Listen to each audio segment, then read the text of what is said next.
ఓవరాల్గా మనం దాదాపు 8 లక్షల టోకెన్స్ ఇవ్వడం జరుగుతుంది. అంటే ఓవరాల్గా ఈ వైకుంఠ ఏకాదశికి దాదాపు 8 లక్షలకి ఇవ్వడం జరుగుతుంది. ఫస్ట్ 3 డేస్లో అయితే అన్నీ కలిపి దాదాపు 70, ఫస్ట్ రోజు ట్యూస్డే 70,000 మంది దర్శనం చేయించడం జరుగుతుంది. సెకండ్ డే వెడ్నెస్డే దాదాపు 75,000 మందికి దర్శనం చేయించడం జరుగుతుంది. మూడో రోజు జనవరి 1 దాదాపు 68,000 మందికి దర్శనం చేయించడం జరుగుతుంది.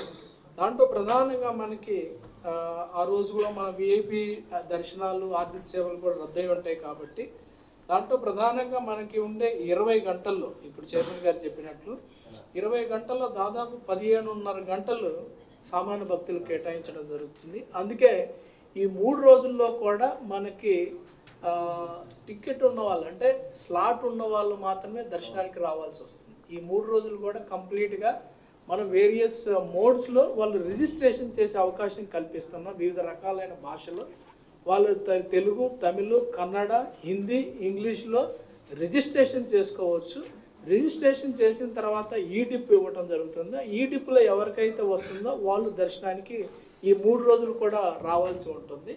అయితే తర్వాత 2వ తారీఖు నుంచి అంటే 4th డే నుంచి కంప్లీట్గా మన సర్వదర్శనానికి అలో చేయడం జరుగుతుంది. ఆ 4th డే నుంచి మనకి ఆన్లైన్లో 15,000 టికెట్లు అవైలబిలిటీలో ఉంటాయి. అలానే 1000 శ్రీవాణి దర్శనం వస్తాయి. సో దాంట్లో ప్రధానంగా ఏంటంటే 4వ రోజు నుంచి మనకి సర్వదర్శనానికి మాత్రము లార్జ్ స్కేల్లో ఇవ్వటం జరుగుతుంది. సో దీనివల్ల ఓవరాల్గా హైయెస్ట్ దర్శనం చేసుకునే అవకాశం ఉంటుంది. దాదాపు 90% టయాన్ని సర్వదర్శనం వాళ్ళకి అవైలబిలిటీలో ఉంటుంది.